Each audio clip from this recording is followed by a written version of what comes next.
to decide whether this is valid or not. That is pending.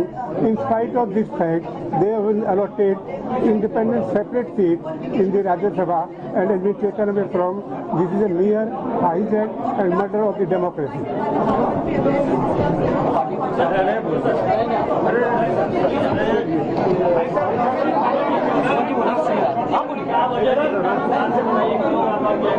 देखिए, जिस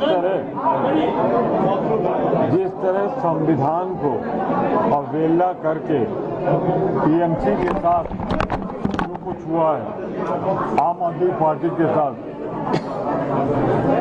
और शिवसेना के साथ, उनके समर्थन में संविधान की रक्षा के लिए कांग्रेस ने भी वॉकआउट किया। अभी पेंडिंग है, डिसीजन हुआ नहीं। हाउ दे कैन तीनों नाम डिसीजन इज पेंडिंग। बिना डिसीजन लिए फोरकास्ट कर देना पूरी तरह संविधान के खिलाफ।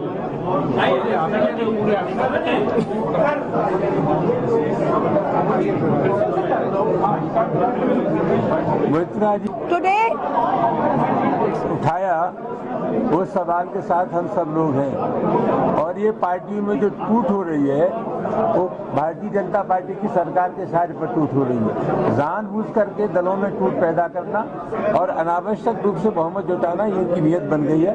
मैं समझता हूँ ये बहुत ही सामयिक सवाल है, और ये जानबूझ करके ऐसी स्थिति पैदा कर रहे हैं कि मजबूरन हमें तृणमूल कांग्रेस के साथ वाकआउट करना पड़ा। मैं झारखंड मुक्ति मोर्चा की तरफ से मैं भी इस वॉकआउट में शामिल हूँ, और जिस तरह से पूरे देश में दूसरी पार्टी के सांसदों को तोड़ा जा रहा है, अपने पाले में किया जा रहा है, ये लोकतंत्र के लिए अच्छा नहीं है। हमारे देश में लगता है कि लोकतंत्र की जगह अब एक तंत्र आने वाला है। हम सभी लोगों ने वॉकआउट किया है, क्योंकि महाराष्ट्र से जो अभी टूट कर जो लोग आए हैं उनको अभी तक स्पीकर ने मान्यता नहीं दी है। इसके बावजूद उन्हें पार्लियामेंट्री अफेयर मिनिस्टर ने यहाँ इन्वाइट किया है इस ऑल पार्टी मीटिंग में। इसका हम विरोध करते हैं जेएमएम की तरफ से। टीएमसी के साथ विपक्ष एक है, पूरा विपक्ष एक है, सबको देख सकते हैं, सारे दल मौजूद हैं। धर्मेंद्र जी इधर एक बार पूरा विपक्ष एक है। ये बीजेपी के लोग कितना भी तोड़फोड़ करने की कोशिश करें, विपक्ष की एकता को हिला नहीं सकते। क्या वजह रही, सबसे मुख्य मुद्दा क्या रहा? देखिए, टीएमसी के साथियों ने बैठक के साथ ही सवाल उठाया कि टेबल ऑफिस से जो एमपी की सूचना आप लोगों के पास भी गई होगी, उसमें तृणमूल कांग्रेस के 28 सांसद दिखाए गए, और उसके बावजूद जो तृणमूल से अलग हुए दल, एक जो नया ग्रुप है 20 एमपीज का, वो 20 एमपीज के ग्रुप को यहाँ निमंत्रण दिया गया, जबकि स्पीकर साहब ने अभी उनकी पिटीशन पे कोई फैसला नहीं लिया। मैं समझता हूँ टोटल का टोटल ये पूरा प्रोसेस जो सरकार कर रही है ये अनडेमोक्रेटिक है, अनकॉन्स्टिट्यूशनल है। डेमोक्रेसी की हत्या के हर संभव जो प्रयास सरकार कर रही है, विपक्ष पुरजोर तरीके से उसके खिलाफ लड़ाई लड़ने का काम कर रहा है। Today, hello, excuse me, please. Yes,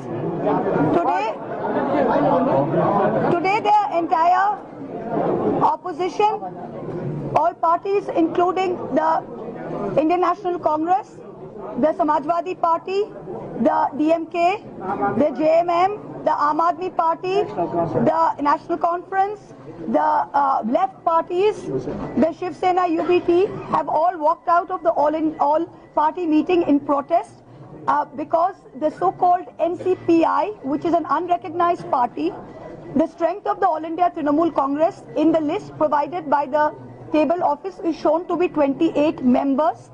These so-called rebel 20 MPs, their merger has not been approved by the speaker.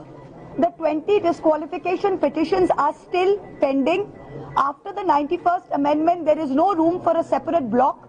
So on what grounds did the Parliamentary Affairs Minister extend an invitation to these 20 rebel MPs, and how are they attending this meeting? We have registered our strong protest and walked out as a symbol of our protest. And we thank all our opposition parties. Same is the case of Shiv Sena. In the case of Shiv Sena, there is no such term as affiliation.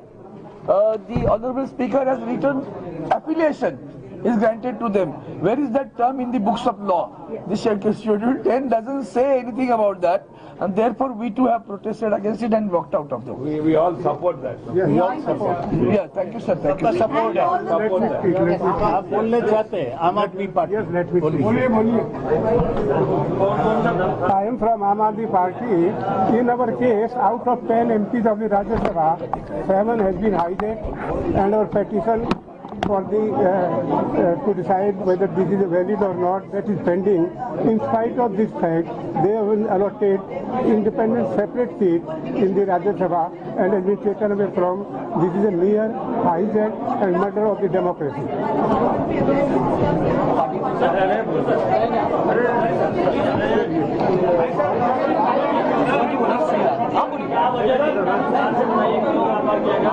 देखिए जिस तरह